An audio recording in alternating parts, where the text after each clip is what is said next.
Today, we are joined by Natasha Kim, an emergency doctor who dedicates her life to work at a hospital in Pakistan. Unfortunately, because of some video problems and the internet connection there, you won't be seeing me too much here, but hopefully the video of Natasha Kim will come through. So, would you be able to tell us a little bit about yourself and the work that you do? All right. So my name is Natalia Kim or Natasha Kim, and I was born and raised in Kazakhstan, and I'm from the medical family. My both parents are physicians, doctors. So I grew up in the hospital and couldn't see anything better for my future as to just follow their steps. And been always fascinated with medicine. Graduated med school in Astana, Kazakhstan, and then worked with the disabled children for a number of years. And then at some point, maybe we could, we could call it or like middle age crisis, whatever. But I just started to reevaluate my life and purposes and meaning of it. And I thought that I would like to practice medicine in more meaningful settings rather than just um, sitting in a, like private medicine never been very appealing to me. So, and I was searching for a place to join organization that is a faith-based organization and doing medical work for the needy areas, like underprivileged areas. So that I went to Afghanistan the first time and back 7 years ago, worked there in international hospital, and then the situation was very difficult there. I had to leave, and then I was searching for another opportunity to serve, and found this place. So I'm right now in the rural area of Pakistan. It is tribal territories bordering with Afghanistan, and it's basically the military of Pakistan is controlling this tribal people. They are not still submitted yet to the government, so we basically live in a very secluded, closed compound, and we have a hospital, general hospital here, for about 50, 60 beds. I am the only female doctor, so I have three colleagues working here. They are international doctors as well as local doctors, and yeah, we are faith-based hospital. So we're Christians here, and this hospital has been here for 150 years. And I'm mostly doing maternity and child care, doing lots of deliveries, lots of C-sections, cesarean sections, lots of neonatal care, premature babies, lots of emergencies, traumas, snake bites, malaria, all sorts of things. So yeah. Wow, that's amazing, the work that you do. Um, and I wanted to hear about describe your typical day. What is it like for you waking up? Because it's a very different climate, it's a very different place than, let's say, even Astana. So, how is that work environment like? It's a quite harsh climate here. It's right now, for example, it was like plus 50 degrees, and electricity is very unstable here. We have some UPS backup, but it is challenging.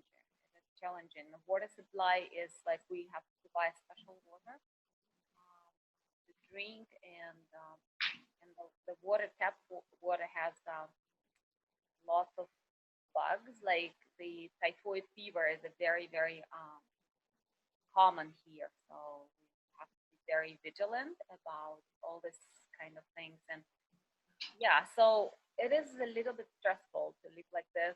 Plus, the hospital is also very stressful because most of the people that we're serving, they're very, um, I would say, they're very simple people.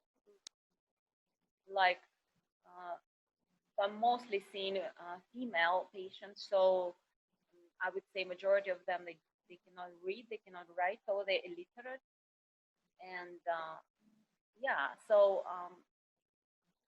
it's very challenging. They don't understand what is the antenatal care, so they don't understand how to take care of themselves, and it's very challenging. They have no idea about hygiene.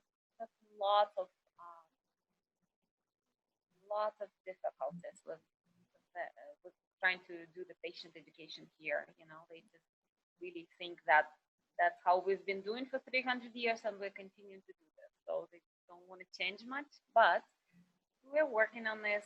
So I go to the hospital every day, and sometimes I'm taking calls. So I am responsible for the whole hospital for 24 hours. Usually it is 2 to 3 days per week. Um, yeah, and there's a lot of emergencies, mostly obstetric emergencies, lots of big babies. Yes, and yeah, it is emotionally quite challenging because lots of death happen basically on a daily basis. A little bit intense, I would say. Yes, often sleep deprivation and constantly tension about the environmental hazards like snakes. So you mentioned that this is a very difficult work area, but you do have an opportunity to do so much good and really help that community. So why did you decide to enter that area of work and really move your practice to Pakistan? Very good question. I think at some point of my life, I just realized that for many years I've been following, some ideas that may be truly not my ideas, you know, like more society pressure or like my parents' pressure. They wanted me to succeed, and truly, like it's mostly your kind of like internal voice that you're speaking to like daily. It's like you suddenly realize that you're not following your dream and you're not following your passion, and I love medicine, and I'm very lucky, I'm very blessed. I do love it, but I just realized that it's a wonderful tool that I'm blessed with, and I can use it more. But for some reason, I'm sort of found myself like trapped in some ideas that I have to practice in a certain way. I have to have a certain level of income. I have to do certain way to be sort of successful, whatever. And I realized that it's not truly me. So I really want to be honest with myself and follow my passion and want to fulfill what I am created for to fulfill. So, and I'm also very blessed because I have quite many friends, international doctors, like doctors who travel a lot and then they see a lot. And sometimes they do invite me to join some like short term missions with them. I mean, that was like in the beginning of 2000. And as I was being exposed to those experiences, I realized that that's what I really want to do. I just don't want to, I really want to follow my dreams and follow my passion. So it was very difficult to decide because you're suddenly stepping um, in uncharted territory. I mean, you don't know exactly how it's going to turn, and you're stepping out of your comfort zone, and you're no longer have this sort of stability that everyone is eager to have, And yeah, so it was quite difficult.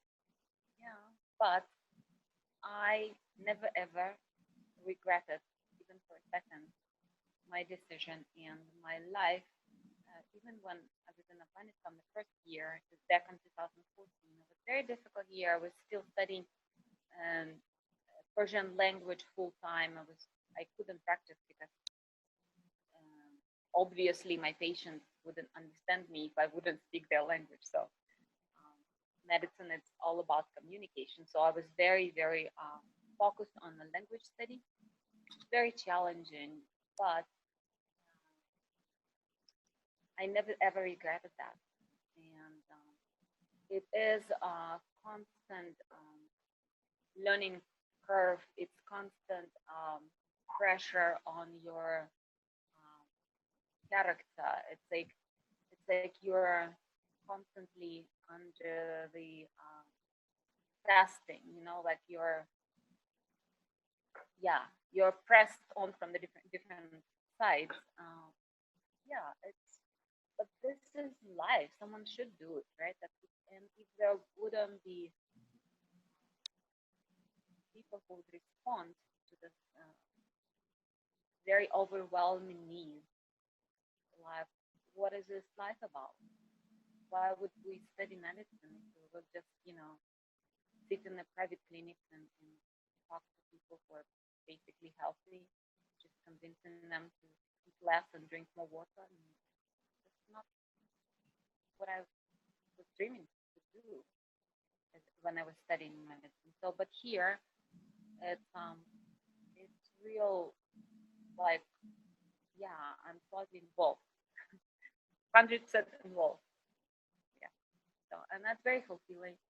That is, I know, even though like sometimes I go back from the night, from emergency case and go back home and I have this feeling that I'm like coming back from the battlefield, like totally exhausted and totally worn out, like debating what should I do, to sleep, to eat, or to wash myself. Yeah, so it's like really hard, but there is sense of what you are really doing, what is what you designed to do, what you are created to do, and you are doing what you were dreaming to do. So it's just this is just my personal thing, but I think that is really important. Whatever you do it with your own heart, with your like wholeheartedly. Mm-hmm. Follow your dream. The work that you do, it's really is amazing. And I was wondering, how can we as youth be more involved and support your cause? When people want to know about like young people, when I see young people like really interested in something else than just um, the next test or exam or whatever, something they the new computer game or whatever, the new travel opportunity. uh, yeah, so like it is very encouraging for us workers like we are here. It's very encouraging to see young people who are interested in deeper things and more meaningful you know activities, and who are interested in opportunities to um, impact uh, the life of others, because like globally, if you think globally right now, uh, like this is very, so the Pakistan is very very poor. uh, like their population is 220 million people on a little piece of land, and it's just amazing how they live. I mean, it's like definitely maybe 300 years back. Like it's yeah, it's amazing to see how world is different. And if you're not interested, you never know this. And the truth is that the majority of people in the world live like this actually. And like people like you, young people like you, have lots of opportunities and lots of blessings and good things around, like educational opportunities. Basically everything, whatever you want to have, you can have. But here, people dreaming about going to the primary school, actually dreaming, young people are dreaming here to be able to go to school, especially girls. Like they just married at age of 12, and that's their life base. And just to be aware of life as it is globally, like not just focus on the little lives that we have, in the areas where we are. Yeah, I would say that for young people is very important to have a more broader view, and yeah, just like look around, don't look into yourself. I know that young people, I was young back then, and I remember it's very tempting to just focus on your own things, your own stuff, and they seem to be so important and so unique. But actually, if you look around basically and focus on the others, that's really what life is about. Right. And I just have a bit of a follow-up question. I know that you mentioned at the start that you are actually the only woman in your workplace. So how has that been for you? And do you think it's important, or how can we promote equality in the workspace? All right. So this is in this area. It's a Taliban area, so there are extreme Muslim groups here, and they're very conservative, and women are not considered as full human beings, unfortunately. And it is quite hard. But I would say that foreign expat doctor, expat woman is sort of a third gender here, because like we are perceived as slightly different because we are foreign woman, but we're trying to comply with their cultural norms, and we always go out covered with hijab and veil. But from the other hand, I do challenge my male patients, because when they come to discuss their, for example, like a delivery plan, I try to engage husbands to all their discussion, and I try to challenge them to be compassionate and understanding of the woman role. Yeah, but it is definitely challenging here because women are underprivileged here, and girls, especially girls. For example, if I have a girl, baby girl born, and family often refuse any treatment in case if the baby needs any treatment or any admission. They say it's okay, we'll just take her home, and if she dies, she dies.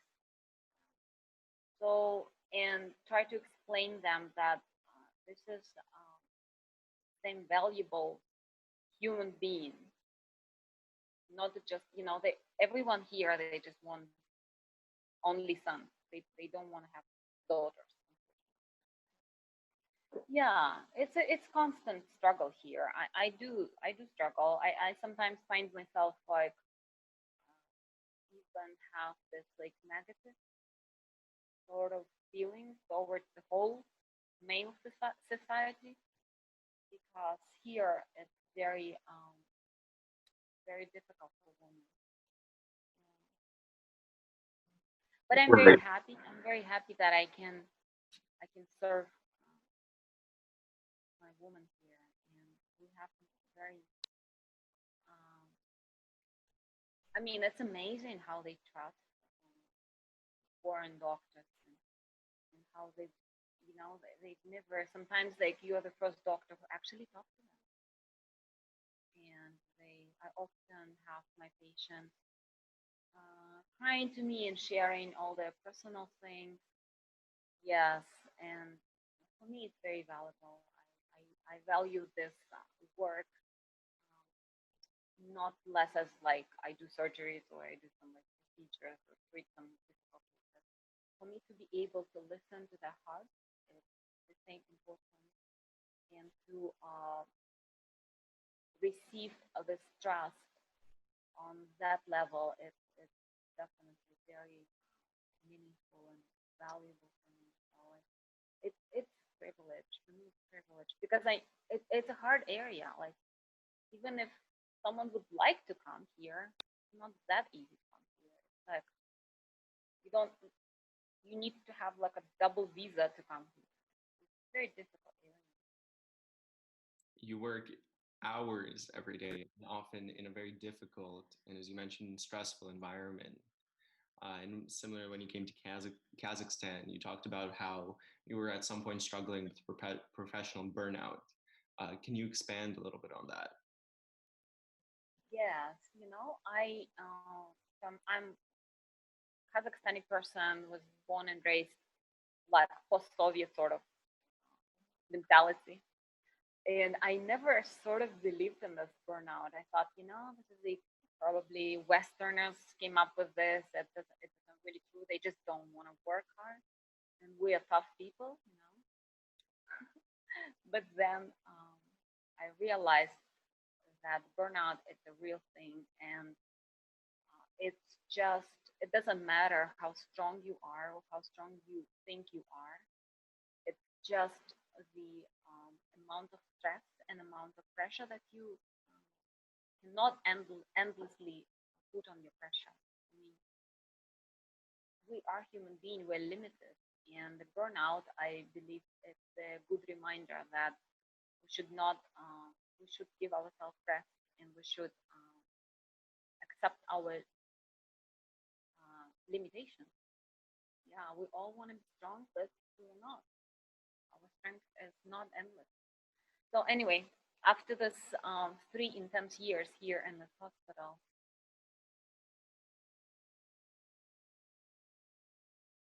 the clinically very challenging setting, often no support from colleagues. So sometimes I have a senior doctor here, but he's very experienced doctor from Germany. Sometimes he surgery. Yeah, so sometimes I have to practice myself, and there is no anybody else that can share burden and responsibility. So you have to take very difficult decision, life and death decision, and you lose your patience, and it's like you don't have time to process this. You don't have adequate help for yourself just to speak out all this stress, and that's like cumulatively putting more pressure on you. And then one day I woke up in the morning, and then I realized that I don't want to go to the hospital, and I hate it. I really didn't want to go, and I hated my job, and which is absolutely not me. I love medicine. I'm always like fascinated with my job, but I just at that time I also started to notice that emotionally I'm no longer engaged in my work, and I just do my work as a robot. Just go do my duties, come back. That's all I do. So disengaged, and sleep was just horrible, and lots of um, sometimes irritation, and sometimes even anger spouts, and being like very self-conscious about the compassionate part of my ministry here, my service, because for me it's very important not just to be a smart doctor, but to be a compassionate doctor is even more important. And like being so self-conscious about this and not being able to provide this compassion, but that can really generate this sense of guilt, and you struggle with the sense of guilt constantly, and that is quite horrible. So you feel depressed. You basically are turning into dysfunctional unit, basically. So I just want to say that the burnout is very, very real. And you don't need to come to Pakistan and tribal territories. If you're pressing on, ignoring your needs of rest, and ignoring um, this, healthy habits of good sleep and healthy habits of emotional support, whether it is your friends or any other significant one in your life that you can share your emotional burden related to work. Yeah. And just in general, this awareness of that we are limited people. This world wants us to be strong, efficient, and tough, but we're not. unfortunately. Yeah. And we're not here to save the world, actually. We are just playing our little roles um, in a certain period of time or limited period of time. And just to be wise and take care of yourself, that is very important. If you want to stay functional longer and to um, serve longer, and yeah, just being, you know, uh, just stay faithful to what your calling is, to stay faithful to your calling. I think it's really important to give yourself a break and to rethink and to reevaluate your direction of life, and never, never ignore your needs, and don't be afraid to ask for help. Actually, it's a very mature thing to be able to ask for help, to Hmm. accept help.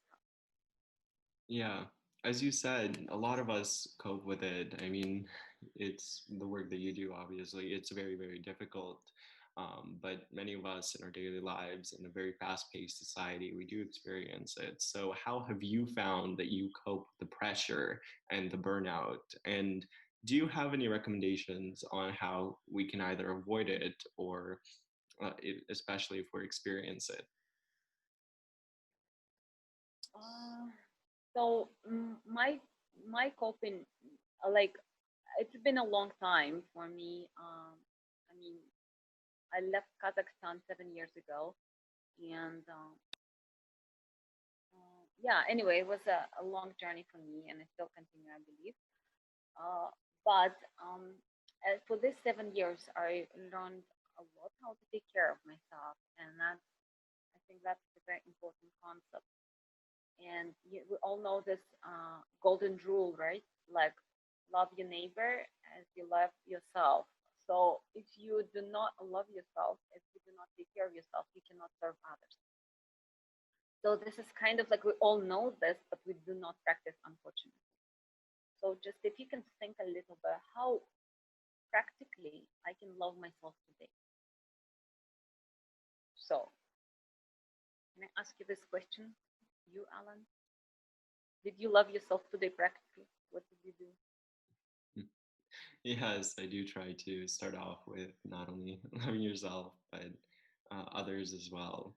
So, yeah. Like, just to give yourself, break, and to yeah, to be able to learn how to give yourself break, how to rest, and uh, be open, be open to help others, and help, and accept help from others. Yeah, I think that's very important, and just a balanced life is very important, because I do believe we are body, soul, and spirit. We are like three in one. So, and we should just, take care of each of it. So, for example, like, it's very important right now, this informational hygiene. So there are a lot of information right now, even for me, even here in town. Your brain is constantly bombarded with all of the information about to check your Instagram, your Facebook, and your Twitter, and everything else. Like, just to take some break from it, just to think, just to be aware and to be mindful of what you're feeding your brain. I think that's very important for me. Uh, yeah. So I think that physical activity is also very important for emotional health and physical health as well. And I think for young people, yeah, it is, I mean, just the physical part of well-being is extremely important, to drink enough and to eat healthy and to stay active. Yeah. If you just develop this good habits, everybody knows about it. Unfortunately, don't follow. That's how we are, human beings. We know things, but as I tell to my daughter, I have daughter, and then even now she's telling me like, when I was child, you always tell me like there is no point. You say I know this, I know that, but there is no point if you know something but you don't follow it. Just follow this all these good things that we already know. For sure. Yeah, and I think it's definitely very important to be able to learn to take a step back, to take a break. Um, Yeah. yeah, for sure. Well, And anyway, there is an also very interesting thing like a your support system, right? Like some people just don't have this support system, but it's very important to build it, like your friendship, like real friends, not just Facebook friends, you know? Your family members, you know? And yeah, this extended family is very important. Your uh, spiritual family. I'm part of the church, so for me it's important. My church is my spiritual family. Yeah, just this support system that you building up every single day. Relationships are very important.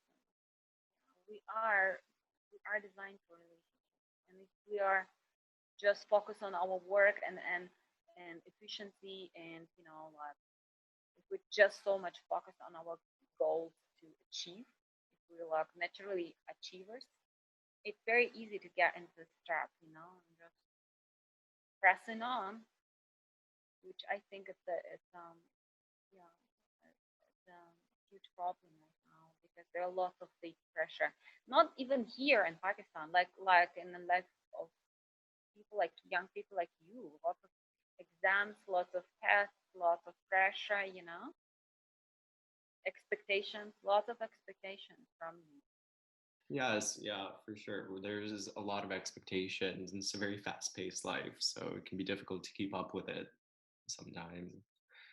Um, but yeah, thank you so much for joining us today and sharing your story and giving us amazing and very great advice about how we can deal with burnout. So, yeah, thank you. Very welcome.